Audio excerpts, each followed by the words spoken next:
Okay students, तो next divisibility है 24 की। Okay, divisibility of 24। चलिए, when the number is divisible by 3 and 8 both, then the number is divisible by 24। Means अगर कोई number, ठीक है, अगर कोई नंबर 3 और 8 दोनों से डिविजिबल है तो वो नंबर 24 से डिविजिबल होगी। ओके, 24 की डिविजिबिलिटी के लिए हम लोग 3 और 8 को ही क्यों लेते हैं, ठीक है, चलिए ये देखते हैं। देखिए 24 एक कंपोजिट नंबर है,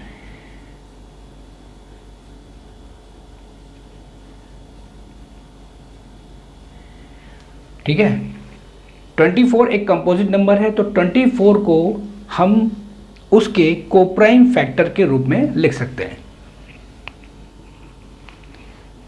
3 into 8, 3 और 8 इसके डिवाइजर होंगे, फैक्टर होंगे। 3 और 8 यहाँ पे कोप्राइम फैक्टर भी होंगे, ठीक है। कोप्राइम फैक्टर क्या होते हैं? 3 को हम लिख सकते हैं 1 into 3 और 8 को हम लिख सकते हैं 1 into 2 into 2 into 2, ठीक है। इन दोनों का कॉमन क्या है? 3 और 8 का कॉमन फैक्टर 1 है, या हम कह सकते हैं यहाँ पे HCF क्या है? Highest common factor 1।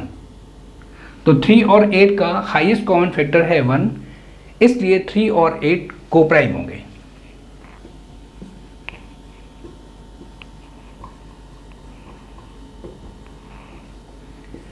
तो कोप्राइम नंबर क्या होती है? कोप्राइम नंबर वो होती हैं जिनका HCF 1 होता है, ठीक है।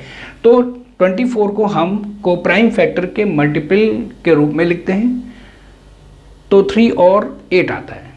तो हम 24 की जब डिविजिबिलिटी चेक करेंगे तो 24 की डिविजिबिलिटी के लिए हम लोग 3 और 8 लेंगे, ठीक है। इसका मतलब ये हो गया, when the number is divisible by 3 and 8 both, then the number is divisible by 24। Means अगर नंबर 3 और 8 दोनों से डिविजिबल है तो वो नंबर 24 से डिविजिबल होगा, ठीक। जैसे हम लोग एक एग्जाम्पल लेते हैं, एग्जाम्पल हम लोग लेते हैं 1536। अब हमें ये चेक करना है कि 1536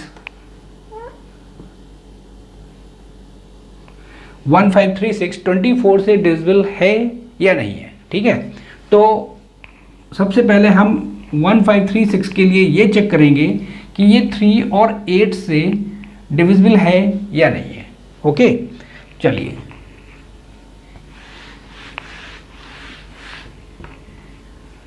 थ्री की डिविजिबिलिटी क्या होती है? 3 की डिविजिबिलिटी होती है sum of the digits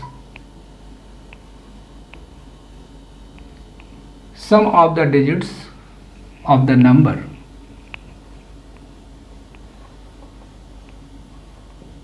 the number is divisible by 3।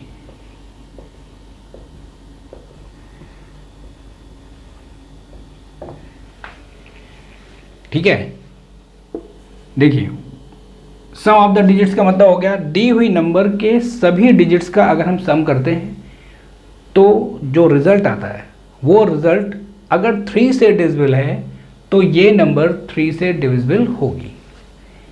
तो हम इन डिजिट्स का सम करते हैं 1 + 5 + 3 + 6, 1 + 5 6, 6 + 3 9, 9 + 6 15, और 15 जो है 3 से डिविजिबल है। 15 इज डिविजिबल बाई 3।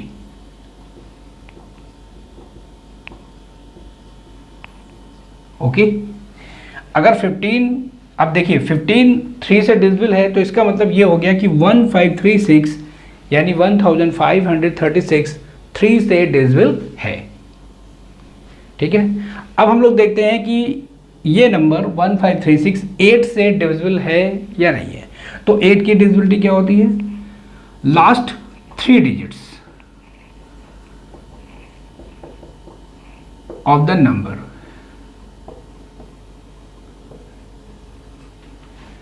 नंबर की लास्ट की 3 डिजिट लेंगे और उन 3 डिजिट से बनने वाली नंबर को हम 8 से डिवाइड करते हैं।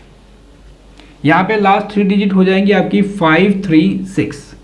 तो हम 8 से डिवाइड करेंगे 536 को। अगर 536 डिविजिबल हो गई, ठीक है, अगर 536 8 से डिविजिबल है तो इसका मतलब ये हो जाएगा कि 1536 8 से डिविजिबल होगी। चलिए 8 से हम डिवाइड करते हैं, 8 6 जा 48, यहाँ पे आएगा आपका, लेस करेंगे तो 5 आ जाएगा, फिर हम इसे 6 को भी ले लेंगे तो 8 7 जा 56। ओके, ये आपका आ गया क्वोशंट और ये है आपका रिमाइंडर। क्वोशंट इंटीजर है देखिए, और रिमाइंडर आपका 0 है। क्वोशंट इंटीजर आता है और रिमाइंडर 0 आता है, तो हम कह सकते हैं कि ये नंबर यानी कि 536 8 से डिविजिबल है। That means 536 is divisible by 8। 536 8 से डिविजिबल है, इसका मतलब ये हो गया कि 1536 8 से डिविजिबल होगी। क्लियर? अब देखिए 1536 3 से भी डिविजिबल है, 1536 8 से भी डिविजिबल है, तो इसका मतलब ये हो गया कि 1536 3 इंटू 8 यानी 24 से भी डिविजिबल होगी। ओके, चलिए इसको भी चेक कर लेते हैं कि ये 24 से डिविजिबल होगी या नहीं। रूल तो वेरीफाई हो गया, रूल हम लोगों ने वेरीफाई कर लिया है कि 24 से डिविजिबल होगी, तो हम लोग डायरेक्ट डिवाइड करके चेक कर लेते हैं। 24 का अगर हम 1536 में डिवाइड करते हैं तो ये 6 टाइम जाएगा, ठीक है। 13 में से 4 जाएगा, कितना आएगा 9। ओके, यहाँ पे फिर हम लोग 6 ले लेंगे, 24 4 जा 96, यहाँ पे आपका आ गया 0। ये आपका क्वोशंट आ गया और ये आपका रिमाइंडर आ गया। इसका मतलब ये हो गया, देखिए क्वोशंट इंटीजर आ रहा है और रिमाइंडर 0 आ रहा है, तो इसका मतलब 1536 divisible by 24 means 1536 is divisible by 24। Okay, आगे सर में तो डिविजिबिलिटी ऑफ 24 का मतलब ये हो गया कि when the number is divisible by 3 and 8 both then the number is divisible by 24। Example लिया हम लोगों ने 1536 जो कि 3 से भी डिविजिबल था और 8 से भी डिविजिबल था, तो 3 और 8 का मल्टीप्लाई करेंगे। अब देखिए 3 और 8, 3 इंटू 8 इक्वल टू 24। 24 आपकी कंपोजिट नंबर थी, राइट। 24 आपकी कंपोजिट नंबर थी, तो कंपोजिट नंबर के लिए हम लोग उसको फैक्टर में तोड़ देते हैं, ठीक है। कंपोजिट नंबर को हम लोग उसके फैक्टर के मल्टीप्लिकेशन के रूप में लिख लेते हैं। और फैक्टर कैसे होने चाहिए? कोप्राइम। यहाँ पे 3 और 8 कोप्राइम है, तो कोप्राइम फैक्टर के मल्टीप्लिकेशन के रूप में लिखेंगे, कंपोजिट नंबर को कोप्राइम फैक्टर के मल्टीप्लिकेशन के रूप में लिखेंगे, और जो कोप्राइम फैक्टर होंगे उससे हम डिविजिबिलिटी चेक करेंगे। यानी कि 1536 अगर 3 से और 8 दोनों से डिविजिबल होगा तो 1536 24 से डिविजिबल होगा, जो कि हम लोगों ने यहाँ पे कर लिया। ओके, चलिए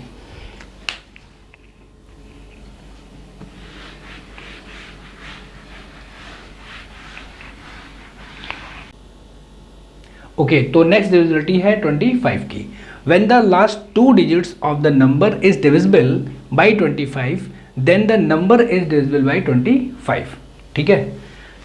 मीन्स जैसे मान लेते हैं कोई नंबर है आपके पास, ठीक है, अगर आपके पास कोई नंबर है तो उसके लास्ट के 2 डिजिट्स लेते हैं। अगर वो लास्ट के 2 डिजिट्स 25 से डिविजिबल होंगे तो दी हुई नंबर 25 से डिविजिबल होगी। एग्जाम्पल जैसे लेते हैं हम लोग 625, ये हम चेक करेंगे कि 625 25 से डिविजिबल है या नहीं है। तो लास्ट के 2 डिजिट्स ठीक है, लास्ट के 2 डिजिट्स देखते हैं, 25 है और ये 25 से डिविजिबल है। ठीक है, ये आपका क्वोशिएंट हो गया और ये आपका रिमाइंडर हो गया। ठीक है, इसका मतलब ये हो गया 25, लास्ट के 2 डिजिट 25 से डिविजिबल हैं, तो 625 भी 25 से डिविजिबल होगी। डिवाइड करके चेक कर लेते हैं। 25 2 जा 50, 2 एंड 1, यहाँ पे 5 ले लेंगे। 25 5 जा 125, ये आपका क्वोशिएंट आ गया और ये आपका रिमाइंडर आ गया। क्वोशिएंट इंटीजर है, रिमाइंडर 0 है, मीन्स 625 25 से डिविजिबल है। ठीक है, एक और एग्जांपल चेक कर लेते हैं। जैसे 1575, हम ये चेक करेंगे कि 1575 25 से डिविजिबल है या नहीं है। तो हम लास्ट के 2 डिजिट लेंगे। 1575 में लास्ट के 2 डिजिट क्या है? 7 एंड 5। ठीक है, तो 75 अगर 25 से डिविजिबल है तो 1575 भी 25 से डिविजिबल होगा।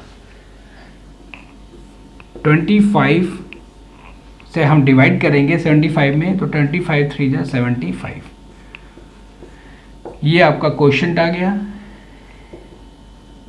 और ये आपका रिमाइंडर आ गया। क्वोशिएंट इंटीजर है, रिमाइंडर 0 है, मतलब 75 25 से डिविजिबल है।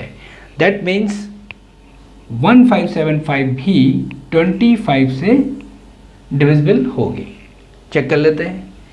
25 से हम डिवाइड करते हैं 1575, 25 6 जा 150, यहाँ पे 7 आएगा, फिर 5 भी ले लेंगे, तो 25 3 जा 75, रिमाइंडर 0 आ गया। ये आपका क्वोशिएंट आया। क्वोशिएंट यहाँ पे देखिए इंटीजर आ रहा है, ठीक है, और 0 आपका रिमाइंडर आ रहा है। ठीक है, तो इसका मतलब 1575 25 से डिविजिबल है। क्लियर? ओके, तो डिविजिबिलिटी ऑफ 25 क्या हो गया? लास्ट के 2 डिजिट, अगर किसी नंबर के लास्ट के 2 डिजिट लिए जाएं और वो 25 से डिविजिबल है तो नंबर भी 25 से डिविजिबल होगा। ओके, चलिए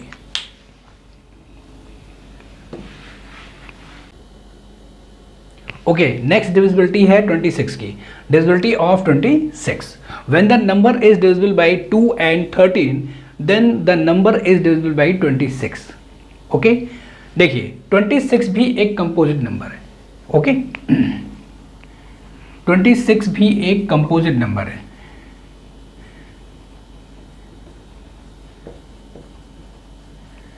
तो 26 को भी हम उसके कोप्राइम फैक्टर के मल्टीप्लिकेशन के रूप में लिखते हैं। 26 को हम लिख सकते हैं 2 × 13, और 2 और 13 कोप्राइम नंबर है। 2 को लिख सकते हैं 1 × 2 और 13 को हम लिख सकते हैं 1 × 13। ठीक है, इनका HCF कितना हुआ? 1। ओके, तो कोप्राइम फैक्टर यहाँ पे 2 और 13 हुए 26 के। कोप्राइम नंबर किसे कहते हैं? जिनका HCF 1 होता है उन्हें हम कोप्राइम नंबर कहते हैं। ठीक है, तो यहाँ पे 26 के 2 और 13 कोप्राइम फैक्टर हुए, तो हम 2 और 13 की डिविजिबिलिटी चेक करेंगे। अगर 2 और 13 दोनों से नंबर डिविजिबल होगा तो वो नंबर 26 से भी डिविजिबल होगा। क्लियर? जैसे एग्जाम्पल में हम लोग लेते हैं 312, तो हम लोग चेक करेंगे 312 26 से डिविजिबल है या नहीं। तो 26 की डिविजिबिलिटी चेक करने के लिए हम लोग 2 और 13 की डिविजिबिलिटी चेक करेंगे। तो पहले हम देखेंगे कि ये नंबर 2 से डिविजिबल है या नहीं। उसके बाद देखेंगे हम लोग 13 से डिविजिबल है या नहीं। अब देखिए 2 की डिविजिबिलिटी क्या होती है, लास्ट डिजिट, अगर किसी नंबर की लास्ट डिजिट 0 हो, 2 हो, 4 हो, 6 हो और 8 हो तो वो नंबर 2 से डिवाइड हो जाएगी, 2 से कंप्लीटली डिविजिबल होगी। अब देखिए इस नंबर में लास्ट का 2 डिजिट क्या है, लास्ट का डिजिट क्या है, 2 है। तो यहाँ पे जब लास्ट का डिजिट 2 है तो इसका मतलब ये नंबर 2 से डिविजिबल होगी। क्लियर, आप डिवाइड करके देखेंगे तो ये पूरा डिवाइड हो जाएगा। जैसे 2 1 जा 2 हो जाएगा, यहाँ 1 आ गया, फिर ये 1 हो जाएगा, 2 5 जा 10 हो जाएगा, ठीक है, फिर ये 1 हो जाएगा, फिर इसको 2 को भी ले लेंगे तो 2 6 जा 12 हो जाएगा। और ये आपका क्वोशंट आ गया और ये आपका रिमाइंडर आ गया। क्वोशंट आपका इंटीजर है और रिमाइंडर आपका 0 है, इसका मतलब 312 2 से कंप्लीटली डिविजिबल होगा। अब हम लोग चेक करेंगे 13 से ये नंबर डिविजिबल है या नहीं है। ठीक है, चलिए, तो 13 की डिविजिबिलिटी क्या होती थी, 13 की डिविजिबिलिटी होती थी last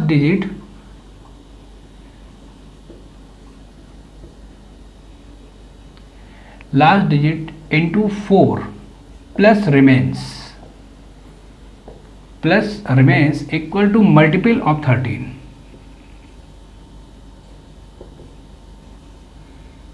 multiple of 13, last digit में 4 का मल्टीप्लाई करते हैं और उसको बची हुई संख्या में ऐड कर देते हैं, जोड़ देते हैं। अगर रिजल्ट में 13 का मल्टीपल आता है तो वो नंबर 13 से डिविजिबल होगी।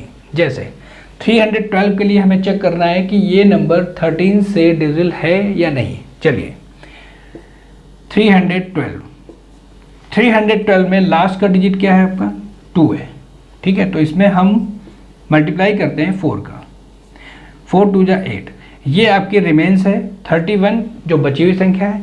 तो 4 और 2 का जो मल्टीप्लाई आ रहा है यानी कि 8, इसके नीचे लिखेंगे और हम इसको ऐड कर देंगे तो 8 और 1 आपका 9 हो जाएगा और 3 हो जाएगा। अब देखिए 39 जो आया, 39 इज डिविजिबल बाई 13। 39 जो है 13 से डिविजिबल है, इसलिए हम ये कह सकते हैं कि 312 13 से डिविजिबल होगा। चेक कर सकते हैं, 13 का हम डिवाइड कर सकते हैं 312 में। ठीक है, 13 2 जा 26, 11 में 6 गया आपका 5 आएगा। ओके, यहाँ पे हमने इसको लेस किया है, फिर हम 2 ले लेंगे तो 13 4 जा 52, ये आपका कट गया, रिमाइंडर आ गया 0। ये आपका आ गया क्वोशंट और ये हो गया आपका रिमाइंडर। क्वोशंट इंटीजर आ रहा है, रिमाइंडर 0 आ रहा है, इसका मतलब 312 13 से डिविजिबल है।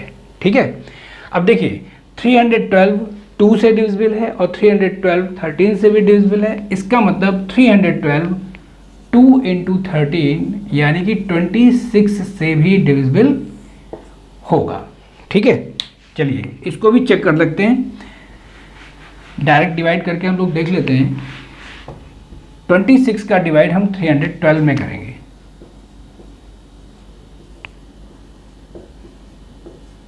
ट्वेंटी 1 जा 26, यहाँ पे आपका बचेगा 5, फिर ये 2, 26 2 जा 52, ये आपका आ गया रिमाइंडर। ये आपका क्वोशंट है और ये आपका रिमाइंडर है। क्वोशंट इंटीजर आ रहा है, रिमाइंडर 0 आ रहा है, it means 312 is divisible by 26। आ गया समझ में, यानी कि 312 26 से डिविजिबल होगा। इस तरह से हम लोग 26 की डिविजिबिलिटी चेक कर सकते हैं। Means when the number is divisible by 2 and 13 then the number is divisible by 26। ठीक है, आ गया समझ में। ठीक है, फिर तो आज के लिए हम लोग इतना ही रखते हैं। ओके।